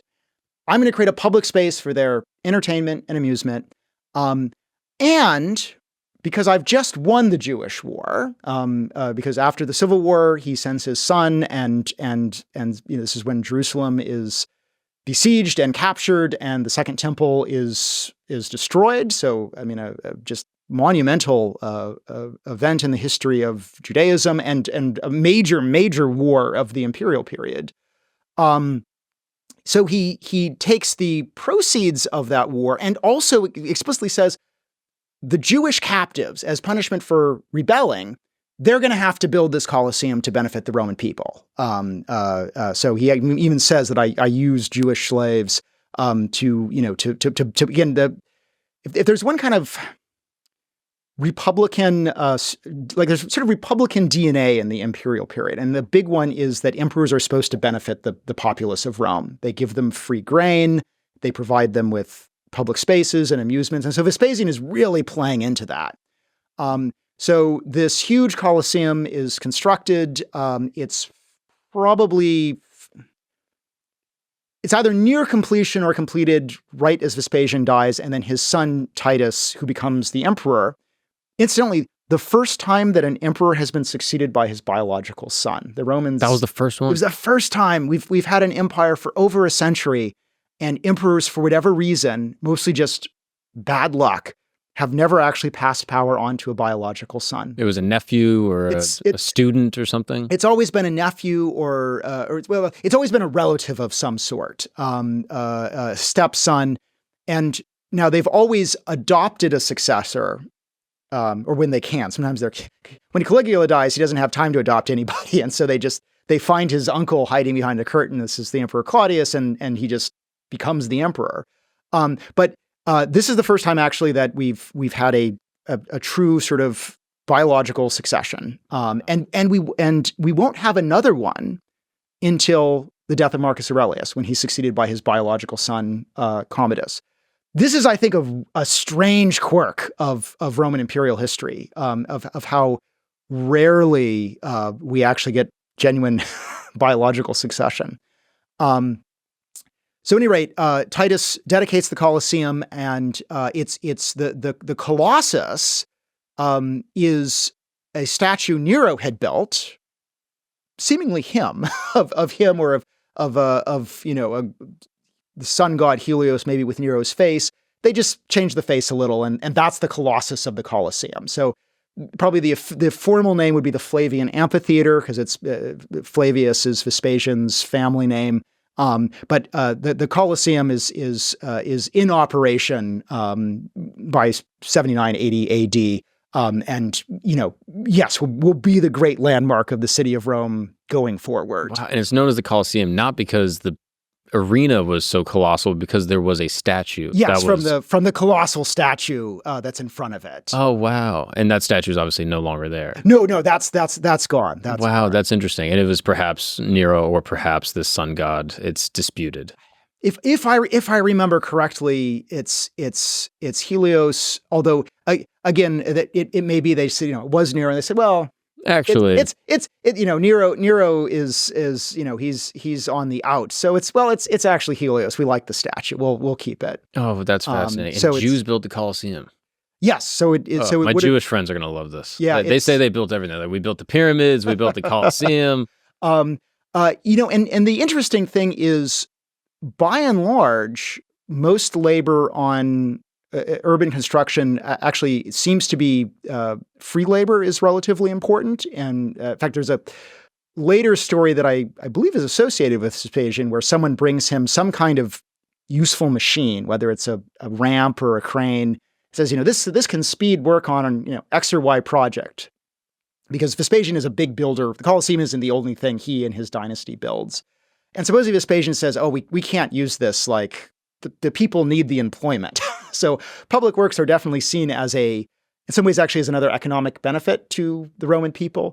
But in this instance, it is, even if it's not economically efficient, it is ideologically important that Vespasian is linking his success in this distant war to a benefit the Roman people are receiving, which is why he says, I brought these Judeans who rebelled, and as punishment, they're coming over here as slaves, and they're building the Colosseum. Wow! So now this early Colosseum is built, and then immediately there are games and mock battles and all sorts of different things happening in the Colosseum for the public's spectacle. Yes. So I mean, it would be home to the sort of variety of gladiatorial spectacle that the Romans have sort of come to enjoy, both probably gladiatorial combats and probably also public executions, and also like beast hunts, which is another popular spectacle where you bring in people who actually aren't going to fight, but you bring in animals from across your empire, and this is actually a way of showing both the extent of the empire, like, look, we've got bears from Germany, and we've got lions from Africa, and elephants and hippopotamuses, crocodiles, and also you sort of show your mastery over the world to say, the emperor has, and it's not just the emperor who sponsors some of these games; they can be sponsored by, well-placed imperial officials. So whoever's the urban prefect, might sponsor games. But the point of bringing in all these animals to show, look, we control the world, and by control the world, like, we can bring these animals and then kill them in front of you for your entertainment. Wow. And so, yes, in fact, it's been noted for a while that even into the 20th century, you could find weeds growing in the Colosseum, and while they may have just been seen as weeds, oftentimes they were weed species that weren't native to Italy.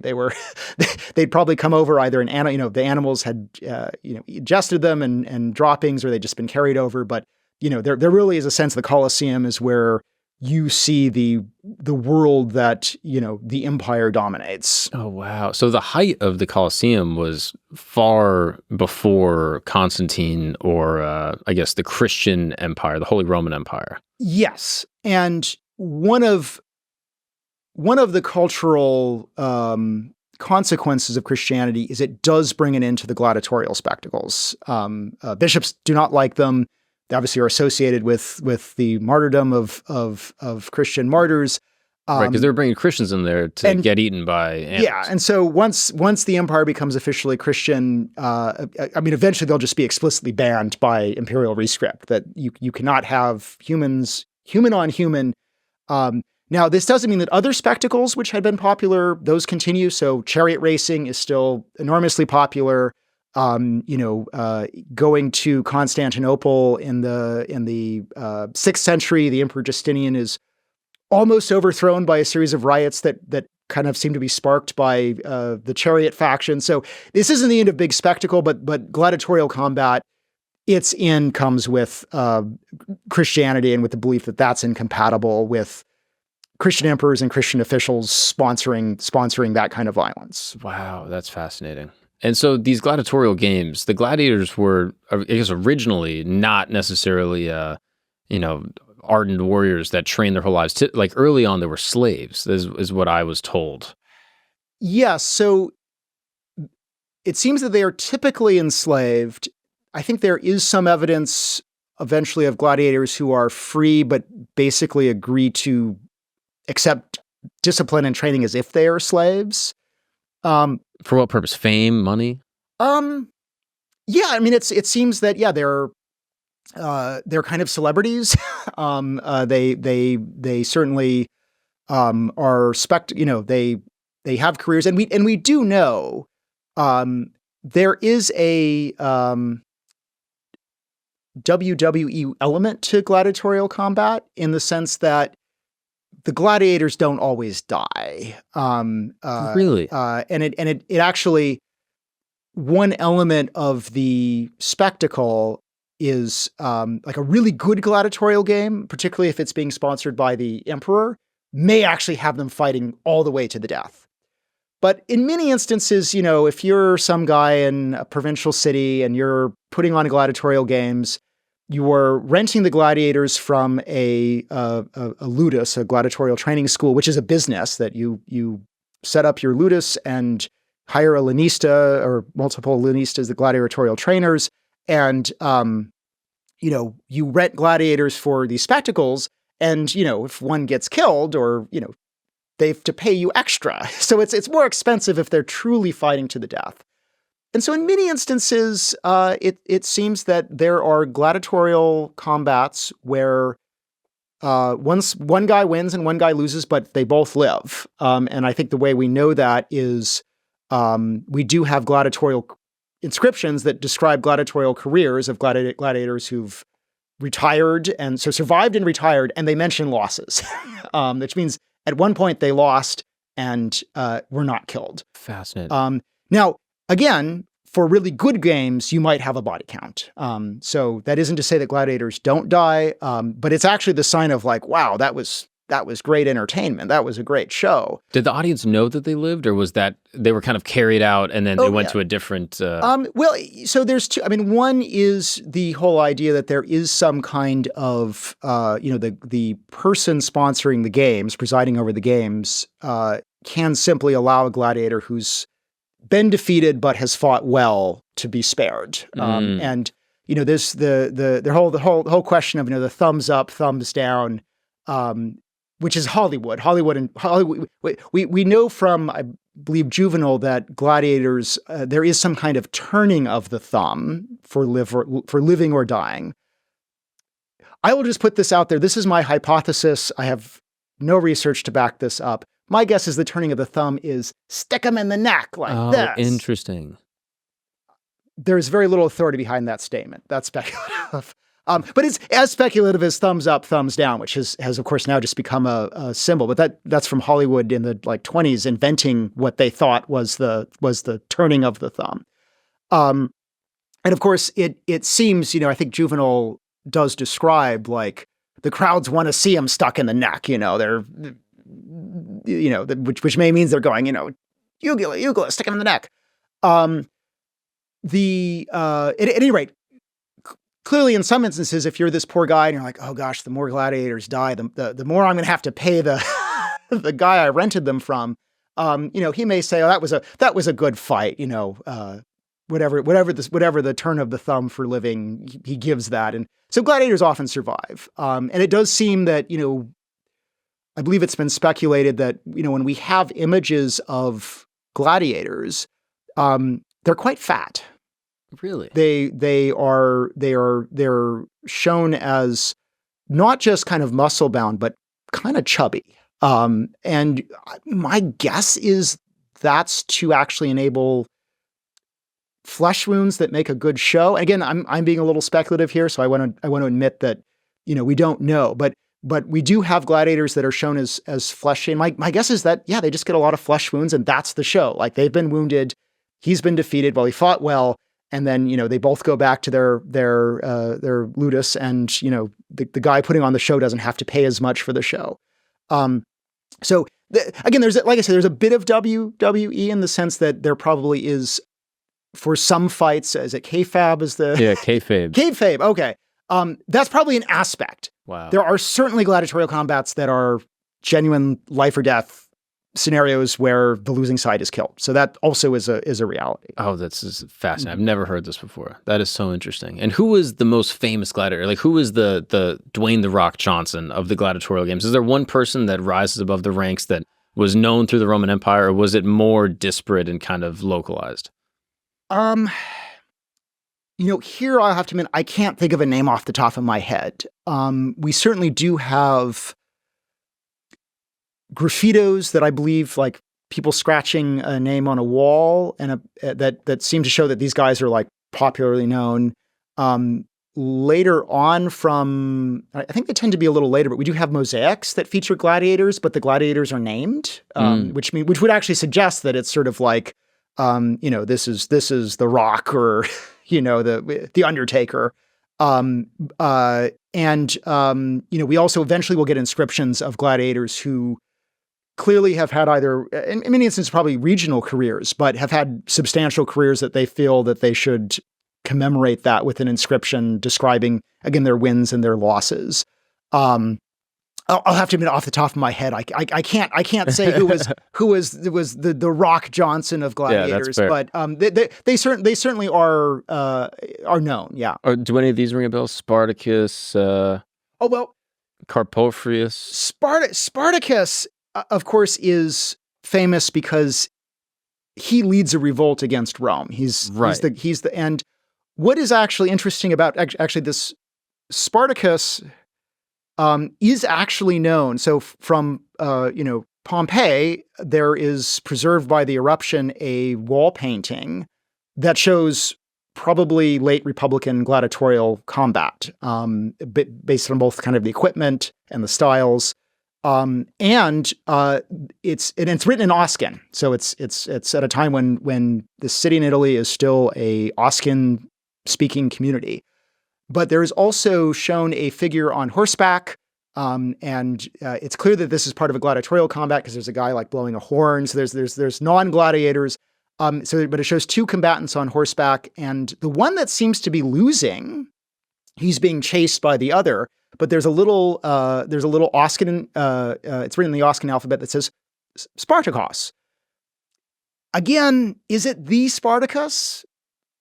I kind of am tempted to say yes. But whether it's the Spartacus who leads the great revolt against Rome in the late 70s BC, or a different gladiator with the same stage name, that's actually another instance where if it is our Spartacus, it seems this could potentially show him losing a match, but he survives to rebel against Rome. Fascinating.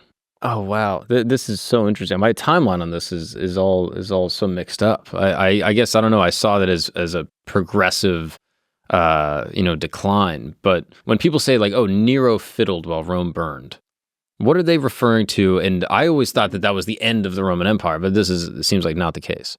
No, I mean, the empire is a long way from, the Western Empire is a long way from falling. And of course, the Eastern Empire will continue on with significant power and footprint to the early 7th century AD, and then will continue on with a much smaller footprint after the rise of Islam and the Islamic invasions until 1453. So, yeah, the fall is a long way off, and I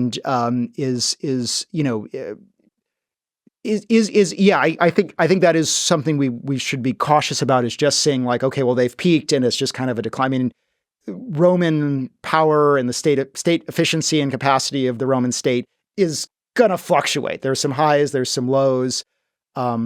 Rome almost falls in the 3rd century, the crisis of the 3rd century AD, but bounces back in the 4th century. But with Nero, there's a great fire in Rome in 64 AD. And it seems an extremely destructive fire. It wipes out a lot of neighborhoods, and as a result causes, a lot of kind of frustration and anger and the kinds of things that we oftentimes see after any kind of great natural disaster, and people are like, I'm really hurting, we need help. What is interesting is our sources for Nero suggest that his initial response is pretty good. That is, there's the fire. It seems he sends out firefighting teams, and they're, tearing down walls and creating fire breaks. He sets up refugee camps and goes out and visits them. Roman emperors are deep down still urban politicians. So he's out there, going through the refugee camps. That said, it does seem that people take out a lot of frustration for this event on Nero. They get mad, and they associate it with the other things they're already mad at Nero about.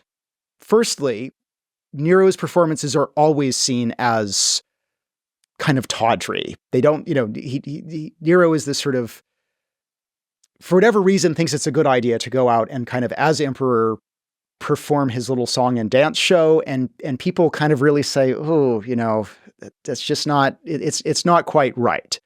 As a result, I think this is where we get the idea that or the story. Who knows if it's true? That when the fire is raging, Nero, takes out his lyre and performs some kind of song about the sack of Troy.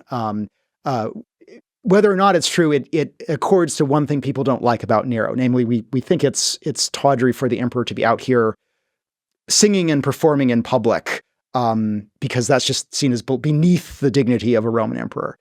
The other thing they get mad about comes back to Nero's golden house. That Nero, because Nero, there's a lot of space that is opened up, and Nero actually kind of after the fire accelerates the construction of this golden house. And so some people say, we're mad about this, but what if Nero lit the fire himself to clear the city out so that he could just take it over for his big kind of pleasure palace? It's also possible that some of that, again, is based on,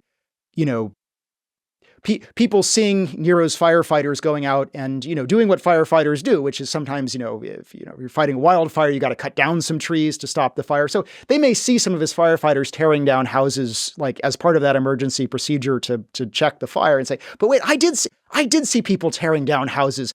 Nero really just wanted to, wreck our house so that he could, eminent domain the remaining land. So the fire is, Nero's. He actually is in power for a surprisingly long time for one of our canonically bad emperors. I mean, he's there for about 14 years. But it does seem to be a kind of turning point where his unpopularity really starts to take a dive after 64. And then he's ultimately overthrown in 68. Oh, this is fascinating. I'm always blown away when I have proper authors and academics that sit before me and just know the answer to all my questions. Most people have a specific specialty where they go, I know just about this thing. Don't ask me anything else. You know everything. And it's fascinating to hear both, what is on the record from primary sources, but also your own personal sort of theories as far as things go. I would like to discuss the fall of Rome, but this is all the time that we have at the moment. So I would love to discuss the fall of Rome at another time. And go through the entire sort of litany of how things progressed through Constantine and, how the different battles again eventually sort of decrease Rome, but how the lasting legacy of the Roman Empire still persists today. Thank you again for the conversation. You have a book that I have behind me that's been sitting here throughout the episode. Can you just tell us briefly where people can find the book and what they can expect to find inside it? All right. Oh, no, thank you. The book is Soldiers in Silver, Mobilizing Resources in the Age of Roman Conquest. It's published by University of Texas Press. So it can be bought through the UT Press website, also Amazon, and you may be able to find it in bookstores as well. But it deals with the Rome's conquest of the Mediterranean in the 3rd and 2nd centuries BC, and some of the issues behind that conquest. Amazing. I'm excited to have you on again. We will discuss the fall of Rome and everything else that we didn't get to today. Thank you again for your time. I really appreciate it. Looking forward to it. Thank you for having me on. If you've made it to the end of this episode, you are clearly someone who understands that beneath every historical event lies a deeper truth waiting to be uncovered. You're the type of person who knows that real history is more fascinating than any fiction, and we deeply appreciate that about you. I'll be honest. That's exactly why I personally invite you to sign up for Today in History, our free newsletter that goes beyond the surface of historical events. We dive into the stories that textbooks never told you, the secrets that challenge the course of nations, and the forgotten tales that deserve to be remembered. Let's continue this journey of discovery together. Take the conversation from your headphones into your inbox. Sign up now through the QR code or link in the description. Today in History, because every day holds a secret waiting to be revealed. Thank you for being part of our historical journey, and we'll see you next time.